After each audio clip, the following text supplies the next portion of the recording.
Hello everybody and welcome into another episode of Inside the Inferno. Thanks for joining us. I'm Ryan Blank and to my left is the great Keith Dotley. Keith, it's your first time behind the anchor desk. Welcome to it, but you also look fantastic. Did you do something new with the hair? Yes, it is my first time, and yes, I did do something with the hair. Ryan, it's great to be here next to you, and I gotta tell you, you were looking great 2 weeks ago, and I said, I wanna be like Ryan Blank. I wanna get on the short hair train, and here we are. But Ryan, enough about me. I heard you had some thoughts on ASU's dominant football win this weekend. All right, after falling in their first road test of the season against BYU, the Sun Devils rebounded on their home turf with a dominant 35-13 victory over Colorado last week. The key storyline following the game against the Cougars was penalty. ASU was penalized 16 times in week 3. However, against the Buffaloes, ASU responded. They were only penalized 7 times. The Sun Devils' discipline has improved, but they need to continue to build off of it if they want to get where they want to go.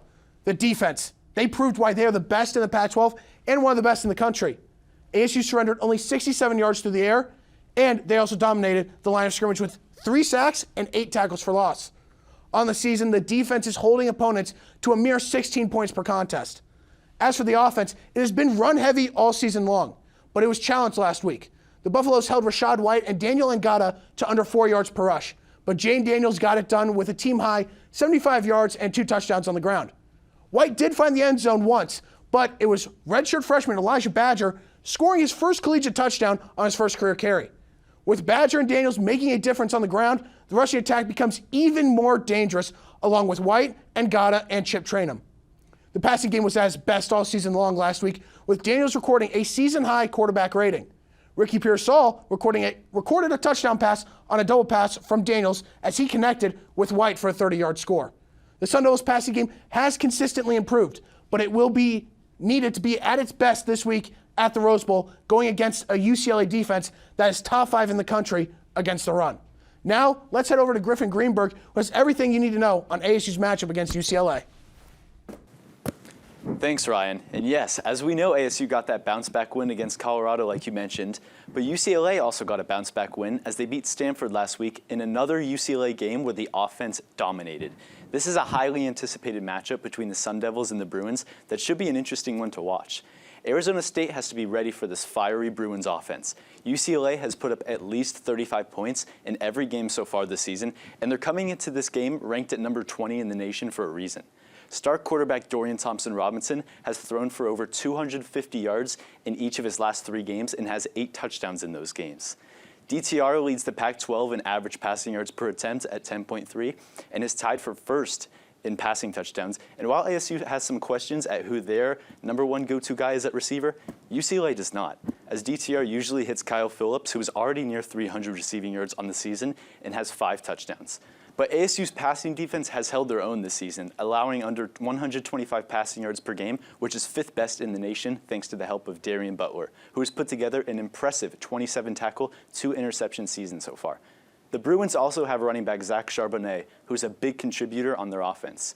The junior, who transferred from Michigan, already has 7 rushing touchdowns on 360 yards this season, averaging 7.8 yards per carry, and the team's other running back, Britton Brown, averages 5.6 yards per carry. In other words, there's no question that the Bruins offense can put points on the board. It will be interesting to see how far ASU's passing defense impacts that Bruins passing offense, but what will ASU have to do on offense to counter? Well, don't be surprised if the Sun Devils lead towards passing the football more in tonight's game. While we've seen Rashad White and Daniel Ngata put together some very impressive games this season, ASU's Diamante Chip Trainum, who scored 2 touchdowns in the Sun Devil opener against Southern Utah, will make his return from injury this week. The rushing attack for ASU has contributed for 15 out of 18 offensive touchdowns for the team this season, 6 of them belonging to Rashad White. But the Bruins defense gives up just 64 rushing yards per game, which is 5th best in the nation. Don't be surprised if the Devils look to pass more in this game, as the Bruins secondary has had some struggles so far this year, as they've given up just over 330 passing yards a game, which is 5th worst in the nation. Quarterback Jaden Daniels has upped his passing production in the last 2 games for ASU, as he's thrown over 230 passing yards a game. And by the way, he also has the highest completion percentage in the Pac-12 so far at 72.6%. So don't be surprised if the Sun Devils look to throw more, especially if that Bruins D-line is stopping ASU's powerful running game. Back to you guys. Thanks, Griffin. I think we're all very excited to see how these two running games go head-to-head at the Rose Bowl tonight. And while ASU football is hot right now, Sun Devil volleyball is getting colder as Pac-12 play goes on. Our volleyball reporter Hayden Silly has more on the team. The Sun Devils women's volleyball is on the road this weekend, taking on number 17 Stanford on Friday and the University of California Golden Bears on Sunday. ASU has lost 3 straight, dating back to September 18th against UNLV. There was a positive in this game, though, as sophomore outside hitter Marta Levinska had 16 kills, her highest total of the season. Arizona State has lost each game during its losing streak in 5 sets and has gone 0-2 in Pac-12 conference play. Levinska and her running mate, junior outside hitter Iman Isanovic, have been the promising dynamic duo that could lead the team to more wins. Levinska has 6 double-doubles on the season, and Isanovic leads the team in total kills with 201. Despite the great stats, there seems to be a lack of leadership, according to head coach Sanja Tomasevic. Tomasevic has stated that she's looking for a leader to maximize the full potential of this Arizona State team. Playing against teams like 11th-ranked Oregon, 13th-ranked Washington, and 19th-ranked Utah consistently will make the journey to the NCAA tournament very difficult for the Sun Devils. They'll be aiming for their first tournament appearance since 2015. Back to you guys at the desk. Thanks, Hayden. The volleyball team has had a rocky start to conference play, but they have opportunities to get in the win column this weekend. Now we head over to Emily Bernstein, who has an update on 2 former Sun Devil hockey players. Yeah, Ryan, that is right. Arizona State hockey is making an impact beyond the collegiate level. 2 former Sun Devils signed professional contracts with the ECHL to further their hockey careers. Tyler Bush signed a contract with the Fort Wayne Comets, who had a historic season after winning the 2021 Kelly Cup. The 2-year captain was an essential part in creating Sun Devil history. Bush sits at 3rd all-time with 131 career games played and 77 career points. His legacy was cemented after he scored one of the biggest goals in program history back in 2020. He netted the overtime winner to lift the Sun Devils over the 8th-ranked Clarkson University Golden Knights on the road. After graduating from ASU, Bush played in the AIF League in Sweden and recorded 9 points in 17 games in the 2020-2021 season. Former Sun Devil David Norris was signed by the Idaho Steelheads for the upcoming season. He will make his professional debut in North America. Arizona State's hockey program continues to produce professional players at every level throughout the world. Now back to you at the desk. Thank you, Emily. Always great to see Sun Devils turning into Pro Devils, whether that's on the ice, the field, or the court, which is why we're bringing in Olivia Eisenhower for a preview of Sun Devil men's basketball as the season rapidly approaches. Olivia? Thank you, Keith. Well, Sun Devil men's basketball is quickly approaching, like you just said, in a little over a month, so I'm excited to be finally back talking some hoops. Same here, and I think it's safe to say that Sun Devil fans in general are as well. First, can you catch us up on the moves that the Sun Devils made during the offseason? For sure. Well, after going 11-14 last season, the offseason has also not been all that great to Bobby Hurley and the team, as they lost 7 players who averaged 16 minutes or more every game.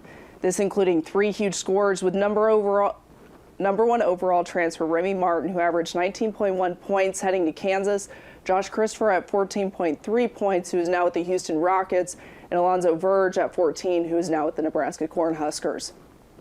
Interesting. Clearly, we know that there is a bunch of turnover for Bobby Hurley and co. So what are some of your positives you're looking at moving forward into the 2021-22 season? Well, the good news is Hurley has also been aggressive this offseason, picking up 5-star freshman center Enoch Boache, who stands at 6'10" and 240 pounds, and former top 50 recruit junior Alonzo Gaffney. That brings a 7'3" wingspan with mobility. In addition, keep an eye out for Morion Jackson, the MAC Player of the Year, and Jay Heath, who I'm sure will be names that you hear a lot this season. But speaking of the media Thursday, Hurley and senior Kamani Lawrence spoke on really the toughness of this team. Hurley saying, "I haven't had to coach effort really, which is really refreshing for this group. See how hard they are playing and competing. And so I am hopeful that you will see a very tough and scrappy team this season for the Sun Devils with a fire for more." Sounds like there's a lot of improvement going on in Tempe, but what are some of the things you're keeping your eye on in the rest of the Pac-12? The standout team, I think, in the Pac-12 will be UCLA, who is currently at third in ESPN's top 25, because I think guard Johnny Juzang has a great chance at Player of the Year in the conference, and the rest of the roster is loaded as well. They will face off the second game of conference play in LA January 1st. They face USC and forward Isaiah Mobley first in conference play. Oregon and their super talented backcourt with players like Will Richardson and Oklahoma transfer Davion Harmon come in on 11th on that list. The Ducks also have who I see as newcomer of the year at forward and Syracuse transfer Quincy Guerrier, and I think Arizona State center Boakye has a good chance at shot at freshman of the year, with the opportunity to really thrive and produce for the Sun Devils. Sounds like the Conference of Champions for sure. Great stuff, Olivia. You can find all of her content at infernointel.com. Now, let's have some fun with headlines. Ryan? Thanks, Keith. Now it's time for everyone's favorite segment on our show, Inferno Intel Headlines. And for that, let's bring in the great one, Jerry Walker. Jerry, how are we doing? Good. How about yourself, Ryan? Doing fantastic. What headlines do you have for us this week? Oceanside Arena, the last ride of the stadium that has been home to ASU hockey since 1979. The Sun Devils start their season tomorrow, and it's going to be just interesting to see where they go from there. They've been building on their new stadium, and the last pillars have been put up of the roof. It is incredible what they've done. And it's not just going to be hockey, it also has wrestling and gymnastics as well. A multi-purpose arena that's really going to take everything to the next level and a new segment and a new chapter of ASU hockey history. Oh, absolutely. It's going to be a brand new barn, and hopefully the program's been growing recently, so maybe the new arena will bring back more good stuff in the next season. Jerry, what else do you have for us? Other thing I have for you is Case Hatch. I think I know where you're going with this one. Yeah, so the ASU fullback has gone through 2 face masks this season in 4 games, and now has an idea of get rid of that turnover chain. We see that with Miami. We see that with a few other schools. Bring in the turnover face mask chain. I think that would be terrific. But you did mention to me before the show a little bit of a crown as well. Yep. I think a crown would be terrific. You can see a crown, get the 2 things together, just put it on your top for any turnover you get. Or shoot, maybe even with Hatch and the way he's playing, any big plays defensively or any blocking plays. Herm Edwards did describe him as the guy who will always be in front of Jaden Daniels, so he'll be the one to take the hits. Oh, absolutely, and I'm sure Jaden's happy he's in front of him there. My question is, over under 4.5 broken face masks? I'm going over the 4.5 broken face masks. He only needs 3 more, and if he's gotten 2 through 2 games, I feel pretty confident about that one. I could not agree more. I'm not a betting man personally. We would have to bring in our good one, Daniel Triana, for that. But Jerry, thank you. Now let's send it over to the pool with Zach Bradshaw and Sam Valenti, who will give us a look at the ASU swim team. Hey Inferno, I'm Zach Bradshaw, and welcome to the Mona Plummer Aquatic Center in Tempe. Today, October 1st, was the first meet for the men's and women's teams in over 600 days. So, I'm going to break down the men's team. Let's get into it. The ASU men's swim team dove into action on Friday with an inter-squad meet that kicked off the 2021 season. Head coach Bob Bowman says it was an exciting start for the young Sun Devils team. It was really great to have, to be back in action at our home pool in a collegiate setting. We have so many new people that I haven't seen swim, including last year's freshmen and this year's freshmen in a meet like this. So it was really fun to have everybody swim the full program of events. Just kind of get a feel for where they are. Coach Bowman is building a swim team atmosphere that encouraged 2020 Olympian Jared Arroyo to join the Sun Devil squad.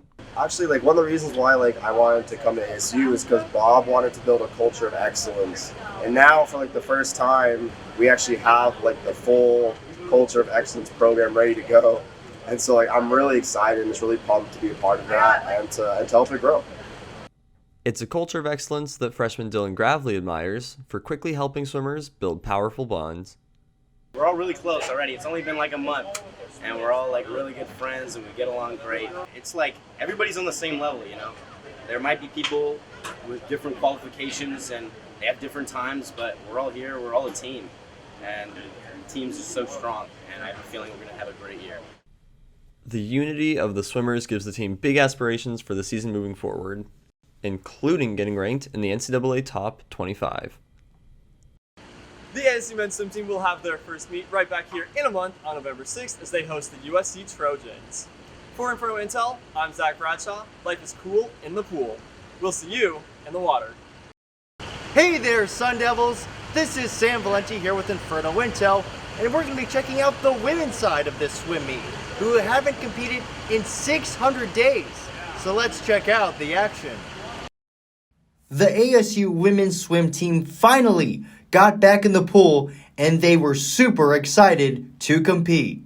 It was really great to have, to be back in action in our home pool, in a collegiate setting. We have so many new people that I haven't seen swim, including last year's freshmen and this year's freshmen in a meet like this. So it's really fun to have everybody swim the full program of events and just kind of get a feel for where they are. The swim team certainly got a feel for their individual events, such as the 100-meter butterfly. Well, they're great competitors. Lindsay's actually will be a sophomore, kind of redshirt sophomore. And this summer she finished 4th in our Olympic trials. So 2 spots from our Olympic team. She's a great competitor. So she's proven under the highest pressure that we can have in this country, she can do quite well. Charlie is just really kind of getting her feet on the ground after coming from Australia, where they were basically out for almost a year, with the COVID lockdowns. So she's not in probably the kind of shape we'd like her to be in, but she's getting better every day. So I think she's just going to do great things once she's consistently trained for a few months. The Sun Devils are a very well-rounded squad and look to be in for an amazing season. Well, that was just a preview of some of the amazing action the Sun Devils will have this season. It looks to be a great showing that ASU is going to have this year. Reporting from the Mona Plummer Aquatic Center, this is Sam Valenti with Inferno Intel. Thanks, Zach and Sam. Now for an update on another exciting ASU team. Last week, Arizona State Soccer started conference play in Seattle against Washington. That game against the Huskies ended in a 2-2 tie, with Nicole Douglas recording her 8th career multi-goal game. On Thursday, the Sun Devils returned to Tempe to take on the 21st-ranked USC Trojans. Despite Douglas's team-leading 12th goal, ASU was unable to pick up their first Pac-12 win, falling 2-1 to the Trojans. Thursday's matchup was the 5th game in a row where Douglas has found the back of the net. The Sun Devils only had 2 shots on goal compared to the Trojans' 11. However, the team cannot dwell on the tough loss as they take on the 3rd-ranked UCLA Bruins on Sunday. With a win, ASU will improve to 9-2-1 on the season. And that will do it for our show this week. I want to give a huge thank you to everyone who helped make it happen, especially my guy Ryan Blank sitting right next to me. Keith, you did a terrific job on your first time behind this desk. But ladies and gentlemen, for more of our content, please follow us on Instagram, Twitter, and Facebook at Inferno Intel. And make sure to check out our website as well at infernointel.com. We will be back in the studio next week. For Keith Dotley, I'm Ryan Blank. See you all next time.